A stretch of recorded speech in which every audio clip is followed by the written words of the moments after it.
What is going on, Ted? What is going on today, you guys? I hope y'all are having another good day. I figured I can drop you guys some informational video information again on our trucks, okay? So today's video is going to be based off of things to know when buying a Dodge Ram 2500 6.7 Cummins, okay? So that is exactly what this video is going to be about today. I get asked a ton on Instagram.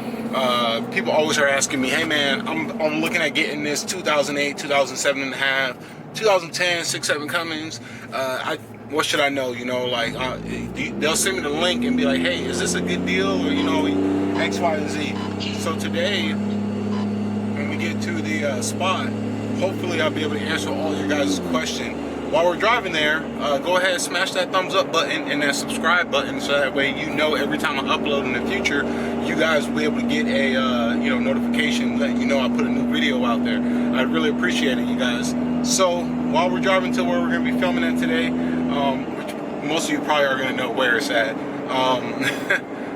Yeah, there's put it like this. There's not a whole lot. There's not a list. It's not like the 6.0 Power Stroke or old diesel where you need to know a crap ton of information before buying it. The 6.7 Cummins overall is a really reliable truck. The come around system, everything about it it's come so far, and it started off on an excellent note, unlike most other diesels. Power Stroke, you know, it's came from a long way. So for it to come so far, and if you look at the what they've changed from what 1989 to 2019. They changed a lot, but in the principle of it, it really is still the same. It's an inline-six turbo diesel engine. That is the base of it, you know. Yeah, computers got involved and all that stuff as technology got better, but the formula behind it is still the same, which is, we're talking, what, 30 years now? From 89 to 19, 30 years, and it's still going strong. So when we get to the spot, I'm not going to sit here and talk while I'm driving, just because I feel like that's not good quality audio. We get to the spot, we're going to talk about it, I'll pop the hood, and then I'll just do a complete...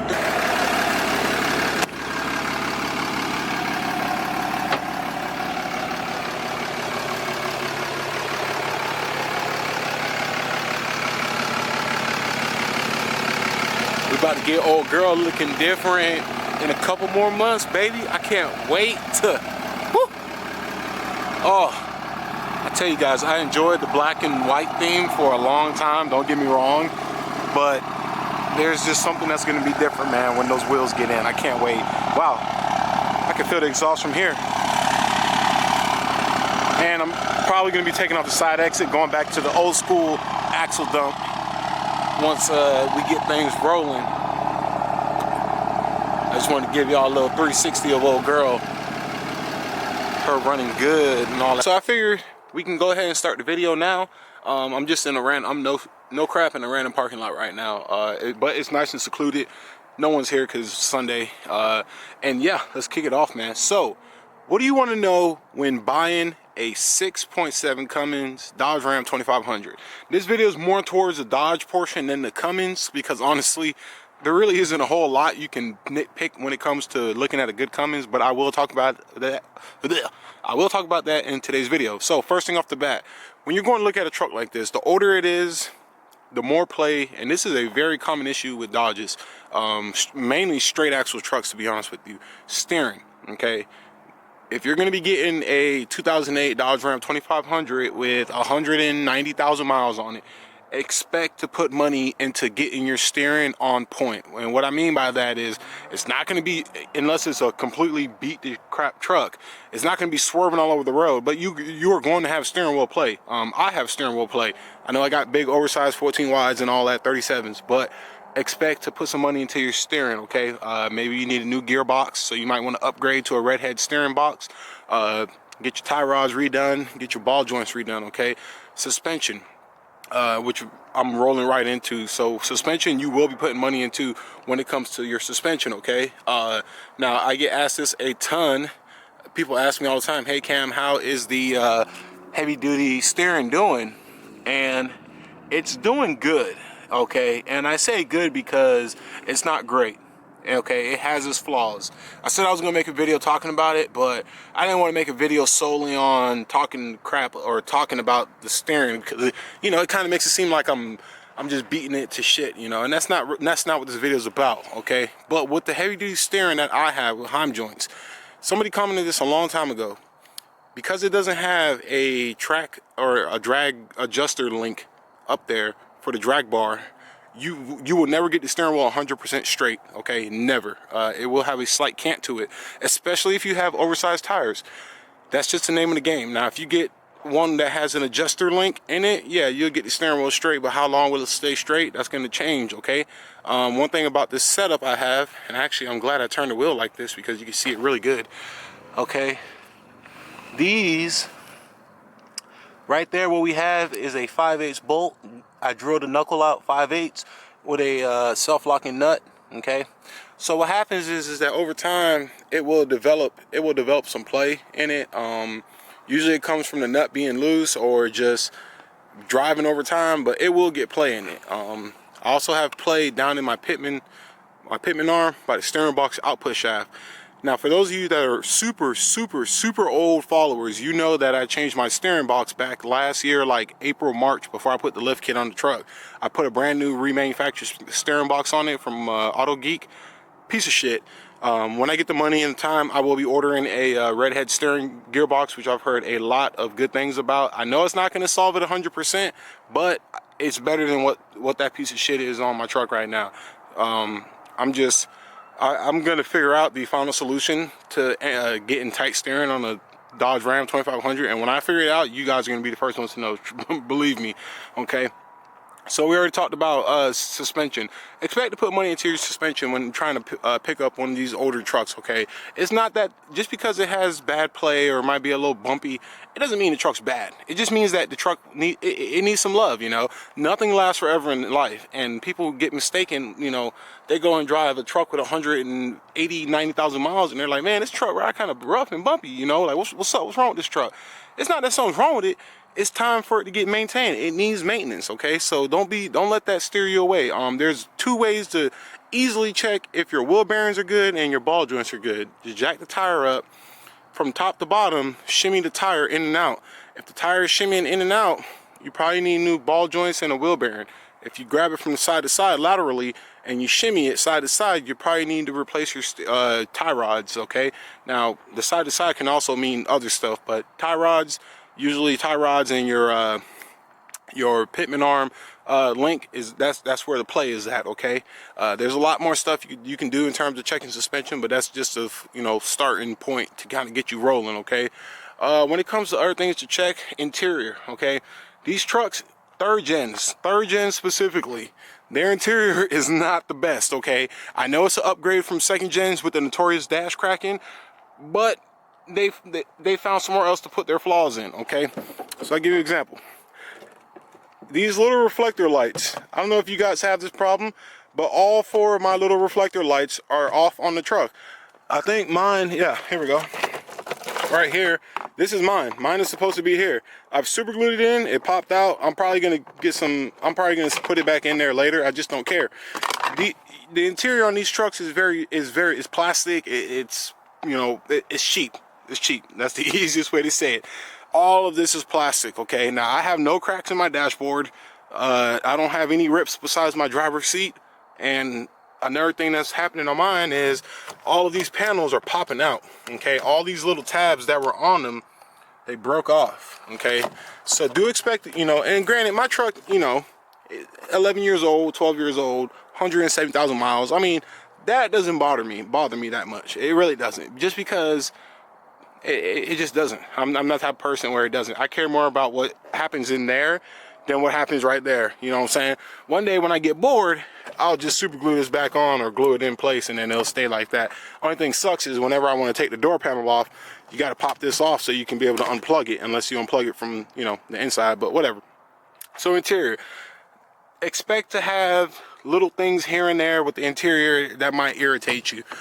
These trucks were not insulated well. There's just, the only thing that's inside the wheel well liner is plastic, just cheap little plastic liners. They will You will get road noise, especially if you got mud tires like these, but these aren't that loud. The RBP, rolling big power, repulsor MTs, they're not that loud, so it's not that bad. So you can expect that stuff. Okay, so interior, hit and miss. Okay, now don't get me wrong, there are some clean interiors when it comes to you know, a third gen or a second gen, depending on who took care of it. Now, this next one, you guys, don't judge me for this, but you guys know I'm a straight shooter, and I'm gonna keep it real with y'all, okay? The body and the frame, rust, okay? On my truck, this is a rust-free Southern truck. I bought this truck in Southern California, in San Diego, well, actually north of San Diego. No rust on it. But for some reason, Dodge has a notorious reputation for, Dodge and Chevy, GM, those mid-2000 GMs are notorious for having rust in the most random spots. I have no salt, no nothing down here. But what happened is, and I can explain this right now, we got some rust starting to form here, okay? Now I'm gonna make a video on how to fix that, because right now it's in that early stage where it's fixable and it can get treated. You know what I'm saying? So we're gonna be talking about that later on. But do expect there to be rust in little random spots like that, okay? Because if you look here, that's not even under the seal. Like, the seal is up in here, and there's no rust there. It's just that bottom lip. Like, it's, you know what I'm saying? Like, expect to have rust in little random spots like that. When it comes to rust, it's not a big deal as long as you know how to go about it, okay? POR 15 is very excellent at preventing and treating rust at an early stage. If you got a hole in the panel, it's too late. You gotta cut weld or get a new panel. But if it's like that, where it's surface rust, that is the best time to treat it, and POR 15 is probably one of the best products out there. I know there's a lot more other products, so you guys comment down below what you would use to treat surface rust on your truck, okay? So we talked about suspension, we talked about interior. Now let's talk about the engine, okay? So you're looking at a Dodge Ram 2500 with the 6.7 Cummins, right? What else are you gonna want to look for under the hood? So with the Cummins, okay, a lot of you guys have been asking me about these early 6.7 Cummins, saying, hey man, I know the 6.7 Cummins is a good truck, but it is the early years of the 6.7. Like, I know new model engines tend to have hiccups and issues with them. You know, is it worth me getting my time into it? And the answer is yes, because reason being is, by the time you're looking at a truck this old, it's either been fixed from a warranty issue, or it just nothing ever happened with it, okay? Right off the bat, when the 6.7 first came out, it really didn't have any big issues. I think on my truck, 2008, the biggest recall was for the steering. I think the driver's side and the tie rods had a recall on them because they were braking and while driving, so they had a recall on the tie rods. And then I think there was a recall. I know when the 4th gens came, early 4th gens had water pump recalls, 2010 to 12, I believe. They had a recall on the water pump. And then after that, they had the tailgate recall. But there's not a whole lot of recalls and issues with these engines. You would want to check your basic things like blow-by while the engine is running. Pop the oil cap off, make sure there's no a crazy amount of smoke coming off. Rule of thumb is, if you can put the cap on top and it doesn't move, you got good blow-by, okay? And what blow-by is the pressure that is escaping past the piston rings whenever they're moving. So if you got a crap ton of pressure and compression being or if it's escaping from the piston rings and coming out through the crankcase up here from the oil filler, that's an issue. That means you have piston rings that are worn out severely. You're probably gonna shit the engine no time soon after you buy it, okay? Turbos. HE351 is the stock turbo that comes with this truck, right? Is it a bad turbo? No, it is not. I ran my HE351 turbo on my truck for what, I think up to like 160,000 miles. It was a completely stock one, okay? Now people say, well, what about the VGT actuator on that? Okay, so about that, it's hit or miss. To be honest with you, I wanted to zoom in and show you guys the turbo. It's hit or miss, man. Some trucks like mine, I was blessed and fortunate enough to where my turbo was a boss. It ran perfectly fine with this truck. I sold it for like 500 bucks. The dude who got it from me put it on his dually tow truck. It was a crew cab, or it was it was a cabin chassis. 3,500. He put it on his truck and he said he loved it. They're hit and miss. I don't see a whole lot. Now, I know some people will tell you got to get rid of it because of that VGT. but I don't see a whole lot of people having issues. I don't see a crap ton of videos on YouTube and Instagram, people talking constantly about the VGTs failing. Yes, the VGTs create high drive pressure within your cylinder walls and your engine. But if you're just trying to use the truck for daily driving, let's say your max horsepower goal is like 450, 500, that HE351 is going to be perfectly fine for you guys, okay? Don't be afraid of that turbo that comes with these trucks. They're really good turbos. That exhaust brake feature is probably one of my most missed things on this truck since I've owned it and messed with it. I know I can get an aftermarket brake, or if I really want to, I can go back to like a third gen style Cheese Fleeta, but I don't care about it that much. You guys know I don't tow that much. I tow a 1,000-pound, if that, John boat, and this truck tows it like it's nothing, even with the 67mm turbo on here, you know what I'm saying? So don't be afraid of that. Else things with the engine, transmission, okay? So if you're looking specifically at a truck like mine, because I have a lot of you guys who watch my videos, and I'm flattered and I'm really grateful that you guys are trying to get trucks like mine. These trucks, side note, these third gens right here, they're gonna set off. So the way second gens are right now, where like a second gen 24 valve or second gen 12 valve, how popular they are in high demand, these trucks are going to be next. I'm telling you guys, the early 6.7s, late 5.9 third gen Cummins, they are going to set off. If you have one, hold on to it. That's all I'm gonna say. But anyways, I don't even remember what I was saying now. Damn, I got so happy and pumped up, I lost my train of track. Oh, transmissions. So the 68 RFE, again, it's who owned it, what has the truck been doing, the biggest question when it comes to the 68 RFE when you're looking at a truck is, hey, what's done to the transmission? That's not the biggest question. The biggest question is, hey, who's driving the truck? Is it a 19, 18-year-old kid who only thing he knows is floor it and go, stop and go? Or is it your conservative, middle-aged, older crowd of gentlemen who they just want to drive the truck to tow their hay, to tow their cattle, the horses, and they're just driving the truck? Those are the ones, or their fifth wheel camper, because this truck used to be a older gentleman owned it who used it. It even has the BMW ball hitch. He used it to haul his trailer, or not his trailer, his camper.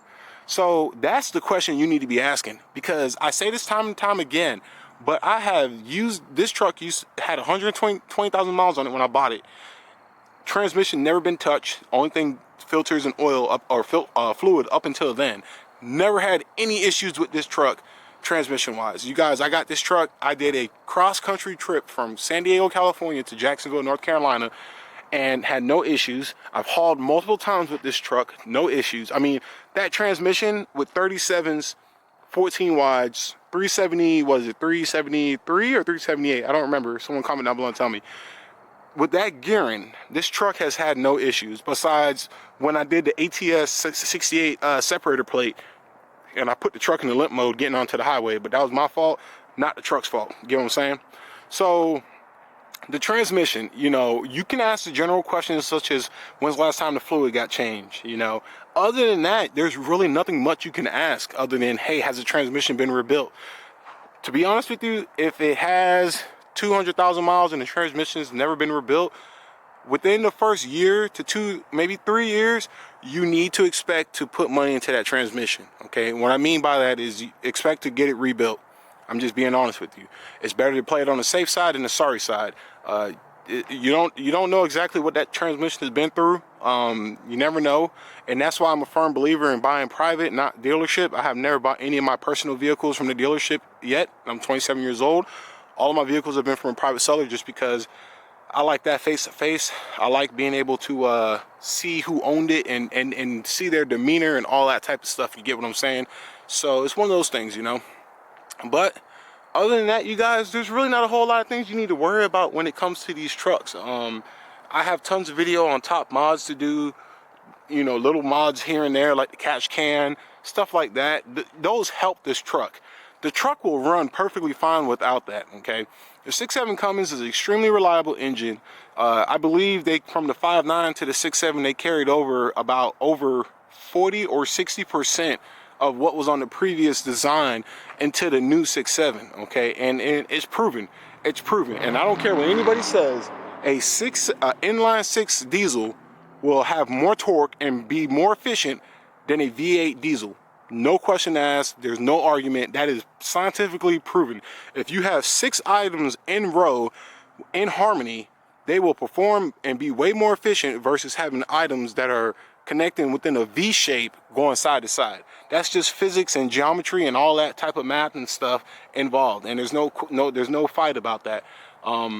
If you're trying to get your foot wet into a diesel truck and you have questions and curiosities about the 6.7 Cummins, starting with the 3rd gen because it's an early model, going into the 4th gens, let's lay it to rest right now that you will be getting into a good truck. These trucks are very easy to work on, a ton of room compared to their competitors such as the Duramax or the Power Stroke. I'm not knocking them, I'm just being honest, there really is. Every video I've done on this engine has been in my driveway with all the tools I own, so you guys know I'm not lying when I say it's easy to work on. You guys, you know what I'm saying? So just keep that in mind. This truck isn't known for overheating unless the water pump breaks, which is, I mean, my water pump, it started leaking and I replaced it, never overheated it.